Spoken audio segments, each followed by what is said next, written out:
Hai teman-teman santuy, kita kembali lagi dalam rekap Fact Breakspear bagian kelima. Xiaoyan dan kawan-kawan diberikan waktu 2 jam untuk memasuki lukisan gunung dalam mengumpulkan herbal dan obat-obatan. Saat itu Hao Tian, Han Xian, dan Hu Jia tengah mengejar seekor naga tanah kuning yang langka dan secara tak sadar malah mengarah ke belakang gunung yang berbahaya. Xiaoyan dan Sun Er yang ingin memperingati mengejar ke sana, dan tibalah mereka ke sebuah goa dan dikejutkan dengan betapa banyaknya barang-barang berharga yang ada di sana. Mulai dari darah kirin, obat-obatan berkualitas, hingga kristal ajaib yang berkekuatan tinggi. Otomatis mereka semua pun terlena dengan semua barang itu. Xiaoyan bahkan mengambil satu isi tas kristal yang dia bawa masuk ke dalam cincin untuk diberikan kepada Yao Chen. Namun panatua obat itu tampak tidak terkesan dan malah memperingatinya untuk segera keluar dari lukisan itu. Xiaoyan pun mencoba untuk menyadarkan kawan-kawannya yang sudah tersihir oleh keserakan hati mereka sendiri. Dia menemukan 2 mayat tergeletak dan mengajak mereka untuk melihat. Saat itulah mereka menyadari untuk keluar dari sana sebelum waktu habis, namun yang mengherankannya, mereka hanya berputar-putar di sekitar goa itu tanpa bisa menemukan jalan keluar. Setelah berputar belasan kali, mereka pun mulai panik dan bertengkar menyalahkan satu sama lainnya hingga Xiaoyan menyadari satu dari mayat yang ada di sana telah menghilang. Xiaoyan yang sigap merasakan ada seseorang yang mengawasi mereka dan menangkap seorang kakek tua yang berpura-pura menjadi mayat sebelumnya.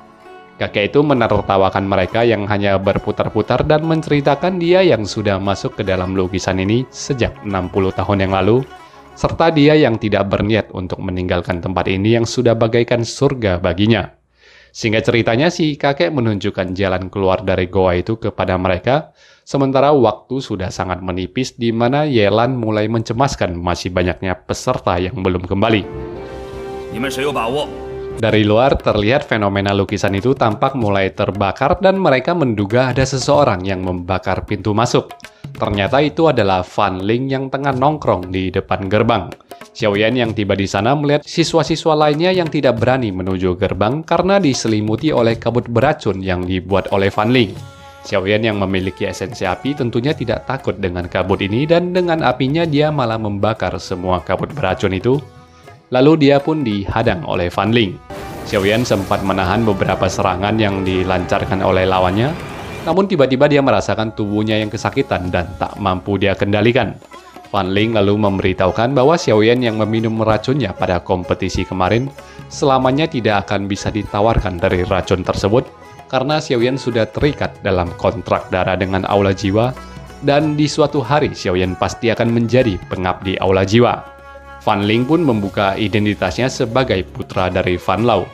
Melihat kakak angkatnya yang tak berkutik, Sun Er melesat ke sana dan bertarung dengan Fan Ling sambil mengingatkan Xiaoyan tentang 3 barang berharga yang diberikan para pedagang kemarin.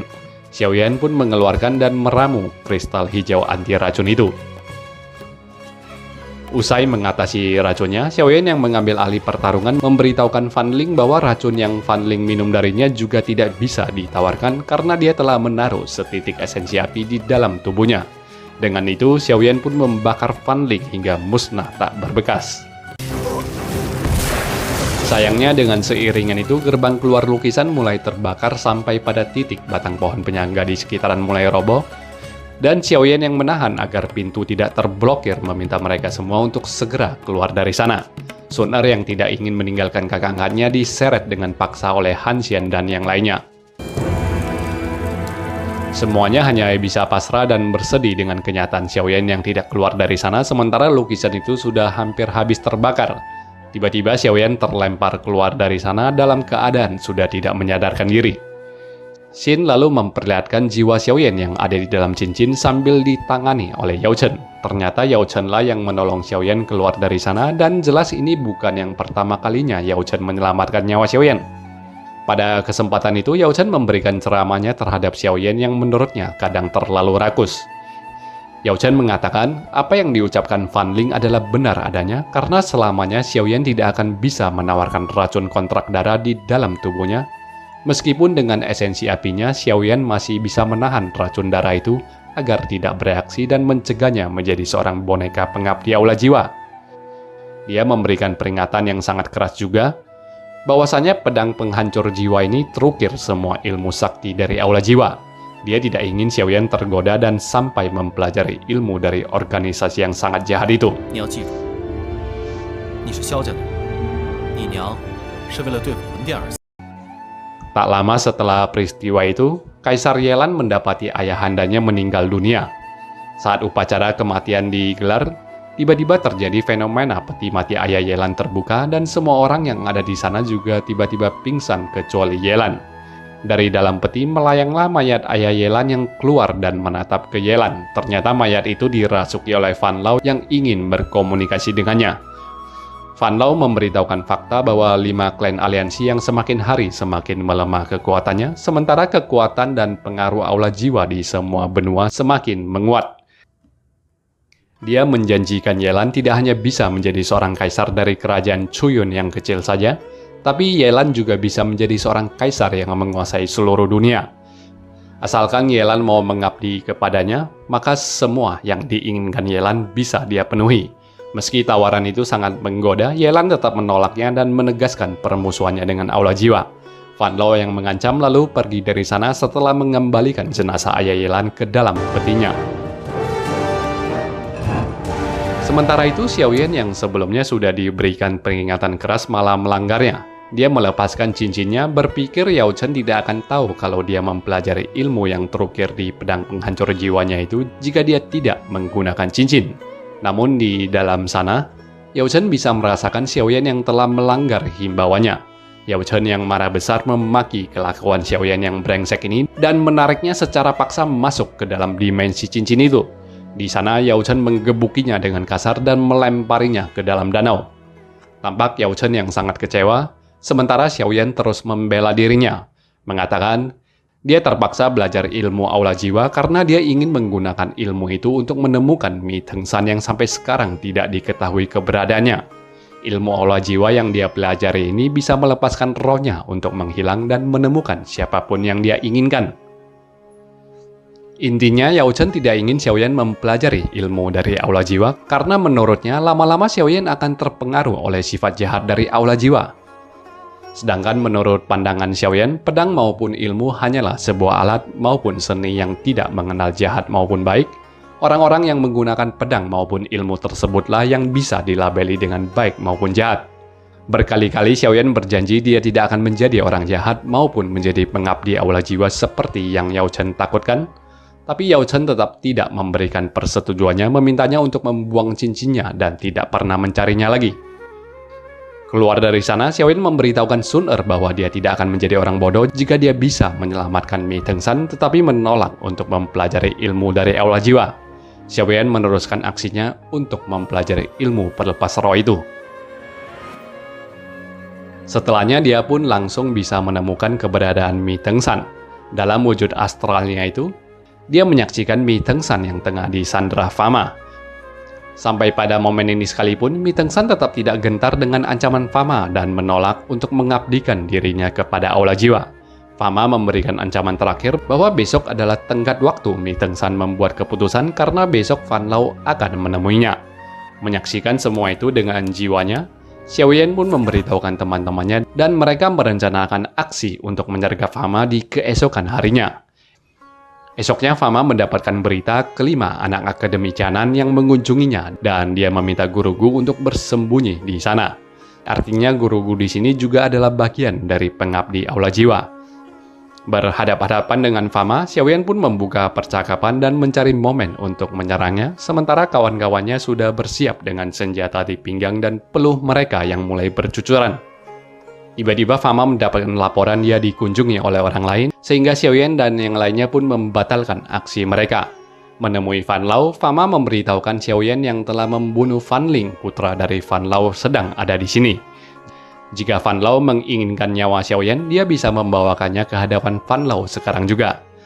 Namun Fan Lao memberitahukan bahwasannya Xiaoyan sudah terikat dengan kontrak darah. Walau bukan sekarang, kedepannya Xiaoyan pasti akan menjadi bagian dari aula jiwa. Untuk itu, Fan Lao tidak ingin mengambil nyawa Xiaoyan dan dia juga tidak butuh pengabdian Mi Tengshan, meminta Fama untuk melepaskan Mi Tengshan. Fama memberikan obat kepada Mi Tengshan yang tak sadarkan diri dan menghajarnya dengan sebuah pukulan tapak. Lalu dia pun menemui Xiaoyan dan memberitahukan Mi Tengsan telah berhasil dia temukan. Xiaoyan yang tahu itu adalah kebohongan menanyakan bagaimana Mi Tengsan bisa ditemukan dan Fama pun memperlihatkan bekas tapak darah pada dada Mi Tengsan. Sayangnya pada saat Mi Tengsan terbangun, sepertinya ingatannya yang diculik telah dihapus oleh Fama. Lalu Xiaoyan pun memutuskan untuk kembali ke akademi dan mengucapkan perpisahannya kepada Yishen yang menangis bombay. 还哭？ 我没哭。 Malam itu pula Xiaoyan ditemui oleh 3 pedagang yang memberikannya 3 pusaka berharga sebelumnya. Saat itulah Mobashi bersama rekannya dari suku ular membuka jati diri mereka dan Medusa yang dikeluarkan serta kembali ke dalam wujud manusianya pun ingin membunuh Xiaoyan yang telah mencuri api inti bumi teratai hijaunya. Xiaoyan menawarkan Medusa untuk mengambil kembali api tersebut, tapi dia memperingatkan bahwa Medusa akan kembali sekarat saat dia mengambil api itu balik darinya. Untuk mengatasi amarah dari ratu suku ular itu, Xiaoyan kemudian mengancam akan meledakkan 2 inti api untuk tewas bersama mereka. Dengan bujukan Mobashi yang memberitahukan bahwa Medusa masih harus tetap tinggal bersama Xiaoyan, sementara mereka harus keteteran berperang dengan keluarga Mo. Akhirnya Medusa pun setuju berdamai dan Xiaoyan yang juga setuju untuk menyimpan Medusa kembali ke dalam tabungnya, diberikan sebuah suling untuk memanggil bantuan jika sewaktu-waktu Xiaoyan membutuhkannya. 德王之位，只要能护得女王的周全， Sekembalinya ke akademi, Xiaoyan kembali menggunakan teknik pemisah rohnya. Kali ini dia melihat 3 orang pengkhianat yang bekerja kepada Aula Jiwa tengah berdiskusi. Dia agak sedikit emosional saat mendengar Han Feng yang ingin membunuhnya. Hal ini membuat Fama bisa merasakan adanya jiwa seseorang yang mengawasi mereka. Meski mengetahui mereka diawasi dengan teknik pelepas roh, Fama mengira itu adalah ulah dari petinggi Aula Jiwa karena ilmu itu adalah ilmu khas dari Aula Jiwa. 谁？ Fama lalu melakukan kunjungan ke Akademi Jianan. Bersama komplotannya dia membuat rapat dengan Dewan Guru menuduh Mi Tengsan adalah seorang pengkhianat. 怎么能用看押这两个？ Mi Tengsan yang tampak kehilangan ingatan dan tampak bodoh itu tidak mampu membela dirinya ketika disidang di hadapan mereka semua. Atas hal ini, Mi Tengsan pun dinonaktifkan statusnya sebagai seorang guru pembimbing di akademi dan dijadikan sebagai pekerja rendahan. Xiaoyan yang mendekati Mi Tengsan memintanya untuk berhenti berpura-pura sambil memberitahukan dirinya yang mengetahui kalau Fama, Han Feng, dan Guru Gula yang merupakan pengkhianat sebenarnya.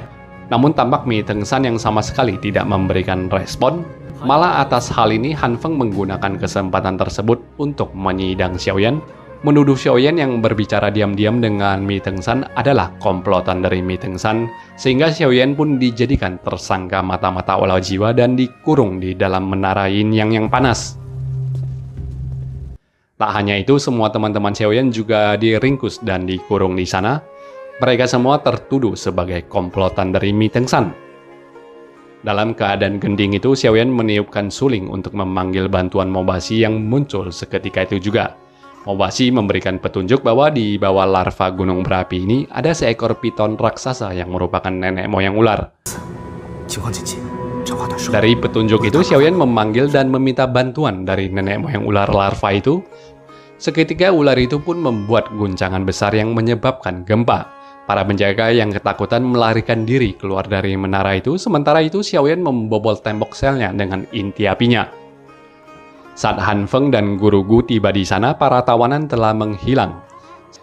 Setelah mempelajari tempat itu untuk sesaat, Guru Gu menyimpulkan Xiaoyan dan yang lainnya kabur melalui terowongan bawah tanah yang bisa menembus hingga ke hutan hitam, dan Han Feng pun segera memberikan perintah agar para penjaga mengepung hutan hitam yang dimaksud. Sementara itu, Xiaoyan dan yang lainnya memang benar-benar melewati terowongan gunung berapi itu bersama dengan Mi Tengsan, yang ternyata selama ini hanya berpura-pura kehilangan ingatan. Setelah menelusuri goa bawah tanah gunung berapi yang panjang itu, mereka malah menemukan para penjaga yang berpatroli di depan hutan. Mi Tengsan yang telah kehilangan semua kekuatan Qi-nya menganjurkan mereka untuk terus berjalan mencari jalan keluar yang lain saja. Di sisi lain, Han Feng dan Guru Gu semakin agresif menuduh Xiaoyan dan juga Mi Tengsan sebagai orang dari Aula Jiwa. Rolin dan seorang guru lainnya yang sedikit membela Xiaoyan malah juga ikut dituduh sebagai komplotan. Lalu Rolin dan guru itu pun ditangkap sebagai tahanan. Setelah 3 hari menyusuri terowongan gunung berapi itu, secara ajaib Xiaoyan dan kawan-kawan tiba di sebuah tempat yang layaknya sebuah penginapan. Para pelayan melayani mereka dengan ramah dan memberitahukan tempat ini adalah lembah penjahat. 跟我们这儿都没关系。 Mi Tengsan lalu bercerita bahwa selama ini dia mengira tempat ini hanyalah mitos belaka, tetapi rupanya tempat ini 在 benar-benar 书上 ada. 看到过。 Lembah penjahat atau Arenku ini terletak di bagian terbawah bumi dan merupakan tempat berkumpulnya para penjahat-penjahat buronan. Konon katanya setelah tiba di sana tidak ada seorang pun yang bisa keluar dari sana. Daripada pusing memikirkan apa yang akan terjadi selanjutnya, Xiaoyan dan lainnya memutuskan untuk mengisi perut dan dahaga mereka terlebih dahulu.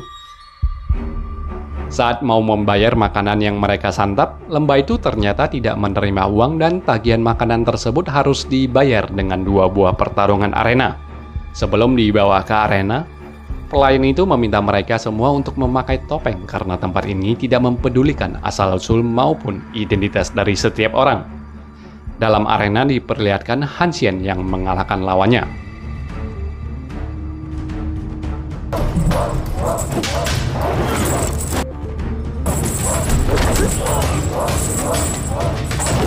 Pemenang dipersilakan untuk mengambil semua harta dari lawan yang dibunuh. Lepas itu, Xiaoyan meminta dicarikan seorang tabib untuk mengobati Mi Tengsan yang kondisi kesehatannya cukup buruk akibat penyandaran kemarin. Datanglah seorang tabib yang setelah memeriksa menyatakan Mi Tengsan tidak hanya akan sembuh di bawah pengobatannya, tetapi juga 80% kekuatan Mi Tengsan akan pulih kembali dalam waktu sebulan. Mi Tengsan pun bisa menebak kalau tabib dengan kehebatan seperti itu adalah Lin Yiche yang berjuluk si tangan suci. Xiaoyan kembali mendapatkan 2 tiket pertarungan arena atas tagihan jasa pengobatan Lin Yiche. Sebelum pergi, Lin Yiche memberikan peringatan bahwa semua aura tubuh Xiaoyan kini telah diselimuti oleh aura kejahatan. Xiaoyan tentunya tahu peringatan ini merujuk pada dirinya yang telah berlatih ilmu dari aula jiwa. Mi Tengsan lalu memperingatinya lebih jauh bahwa Xiaoyan sudah seharusnya sakit-sakitan dengan diselimuti oleh aura jahat setebal itu. Dia yakin pasti ada seseorang yang menjaga Xiaoyan selama ini sehingga Xiaoyan terhindar dari sakit-sakitan tersebut. Xiaoyan akhirnya pun tahu kalau Yao Chen pastilah orang yang telah secara diam-diam menjaganya selama ini. Dia masuk ke dalam cincin, tetapi paviliun indah di sana telah berubah menjadi gurun tandus dan Yao Chen tidak pernah menunjukkan batang hidungnya lagi semenjak Xiaoyan mulai mempelajari teknik pemisah roh. Lantas untuk membayar tagihan pengobatan Mi Tengsan, Xiaoyan pun masuk ke dalam arena untuk mengalahkan lawannya.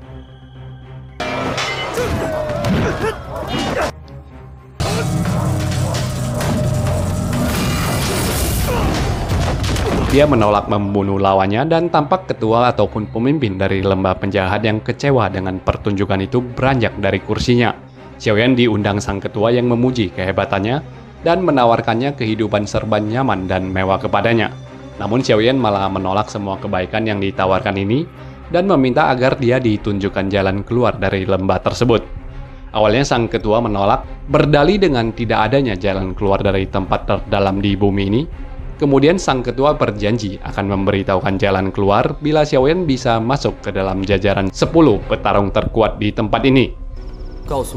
Xiaoyan yang menyepakati tantangan itu masuk ke dalam cincinnya, tapi lagi-lagi dia mendapati Yao Chen yang tidak menghiraukannya dan tidak menunjukkan batang hidungnya.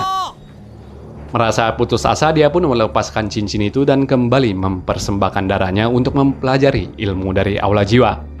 Tiba-tiba saja dia pun seakan-akan dibawa masuk ke dalam dimensi pedang bajanya. Di sana ada sesosok orang yang mirip dengan Fan Lao.